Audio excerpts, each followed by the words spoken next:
Shalom, Assalamualaikum warahmatullahi wabarakatuh. Perkenalkan, nama saya Gladys Kristi Saluman dengan NIM 2014201131.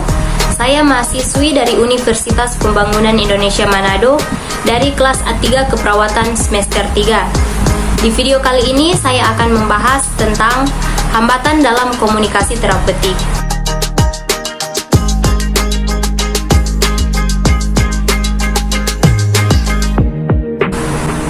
Komunikasi terapeutik adalah komunikasi yang terjadi antara pasien dengan perawat.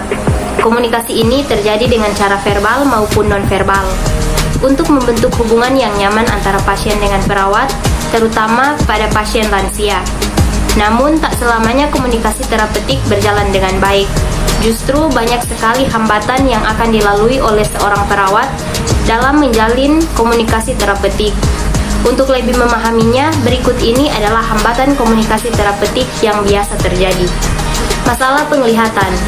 Masalah penglihatan pada pasien, terutama pada pasien lansia, tentunya juga akan memberikan pengaruh pada lambatnya komunikasi terapeutik yang dilakukan. Penglihatan yang menjadi kabur atau bahkan tidak dapat melihat sama sekali tentunya akan menghambat komunikasi nonverbal atau bahasa tubuh yang digunakan.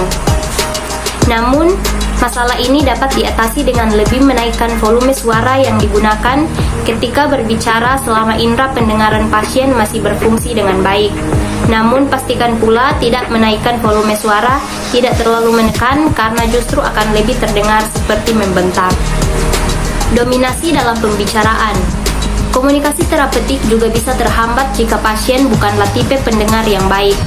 Pasien yang dihadapi seringkali adalah tipikal yang selalu ingin menjadi orang yang mendominasi dan tokoh utama dalam sebuah topik pembicaraan. Meskipun terasa kurang nyaman, namun ada baiknya pula jika perawat menjadi pendengar yang baik agar pasien menjadi lebih nyaman. Ketika ia sudah selesai berbicara, barulah bergantian perawat yang berbicara sehingga pasien merasa lebih dihargai dan dihormati. Mudah tersinggung.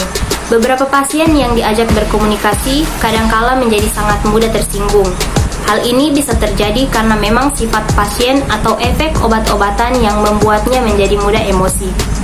Kondisi pasien yang mudah tersinggung tentunya menjadi hambatan besar bagi perawat karena harus memilih dengan baik setiap kalimat yang akan diucapkan.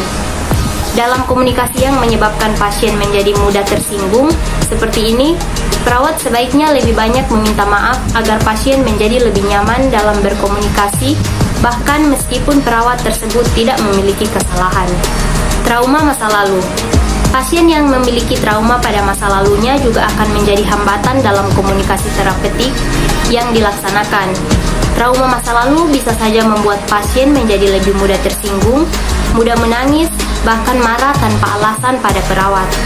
Maka dari itu, diperlukan pengetahuan yang cukup mengenai riwayat medis atau latar belakang pasien sebelum melakukan komunikasi terapeutik. Sebisa mungkin, hindari pembicaraan yang mengingatkan pasien pada masa lalunya dan yakinkan bahwa masa depannya begitu indah.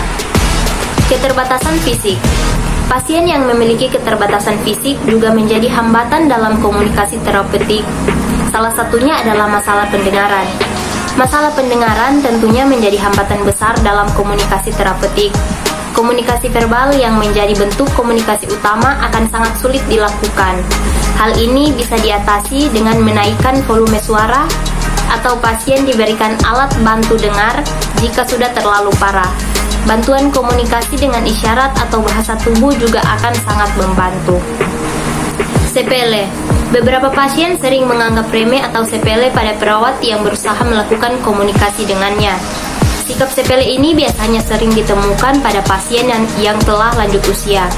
Merasa lebih tua dan lebih bijak dalam menghadapi kehidupan membuat mereka sering cuek dan tidak peduli pada perawat yang lebih muda sehingga terkesan sepele. Sikap sepele ini hanya bisa diatasi dengan kelembutan dan kesabaran dari perawat yang melakukan komunikasi terapeutik. Dengan kesabaran dan ketelatenan dalam merawat pasien, maka pasien akan mengerti dengan sendirinya. Menyerang perawat. Menyerang di sini bukan mempunyai arti berupa serangan fisik, namun lebih kepada serangan mental. Pasien seringkali secara sadar maupun tidak sadar mempertahankan hak mereka dengan menyerang perawat. Serangan yang dilakukan berupa penghinaan dengan menyalahkan perawat, sehingga seolah-olah mereka adalah yang paling benar. Kondisi ini cukup sulit untuk dihadapi karena keegoisan yang tinggi. Meskipun perawat telah memberikan penjelasan dengan baik dan lembut, pasien akan tetap melakukan penyerangan karena merasa bahwa hak yang ia miliki terancam. Stres. Pasien yang sedang menjalankan pengobatan akan sangat rentan mengalami stres. Stres ini pula yang menyebabkan terhambatnya komunikasi terapeutik yang dijalankan. Pasien yang mengalami stres akan lebih mudah jatuh ke dalam emosi, baik mudah marah atau menangis, sehingga menyebabkan komunikasi menjadi kacau. Meskipun pasien dapat menjawab setiap pertanyaan yang dilontarkan perawat, tapi jika pasien dalam kondisi stres, maka jawaban yang ia berikan pun tidak berasal dari kesadarannya. Mempermalukan perawat. Hambatan lain yang perlu diwaspadai adalah sikap pasien yang kadang justru mempermalukan perawat. Hal ini seringkali terjadi pada perawat yang merawat pasien dalam usia lanjut. Secara sadar maupun tidak sadar, mereka berusaha terlihat lebih kuat dan lebih berwenang dibandingkan dengan perawat. Kondisi ini justru akan semakin memperburuk komunikasi terapeutik yang dilakukan, bahkan bisa saja komunikasi terputus begitu saja karena rasa sakit hati yang dialami oleh perawat. Lupa. Bagi perawat yang melakukan komunikasi terapeutik dengan pasien yang lanjut usia, salah satu hambatan yang sering dijumpai adalah penyakit lupa. Lupa atau pikun yang dialami oleh pasien seringkali membuat perawat harus mengulangi lagi apa yang telah dikatakannya. Bahkan terkadang puluhan kali berbicara pun pasien juga bisa lupa. Kondisi ini sebaiknya harus dimaklumi oleh perawat karena merupakan hal di luar kemampuan si pasien.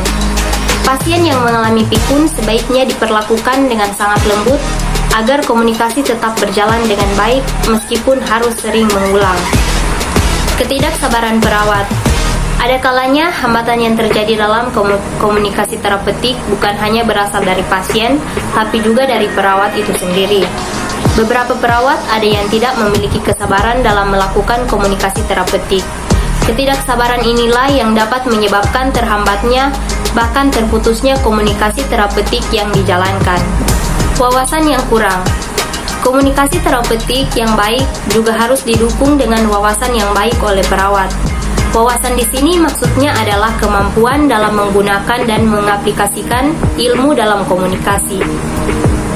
Setiap perawat tentunya telah mendapatkan bekal mengenai cara menghadapi pasien yang baik dan benar.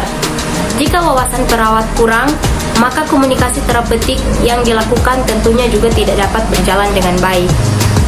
Demikian video penjelasan tentang hambatan dalam komunikasi terapeutik. Semoga bermanfaat. Terima kasih. Hai semua.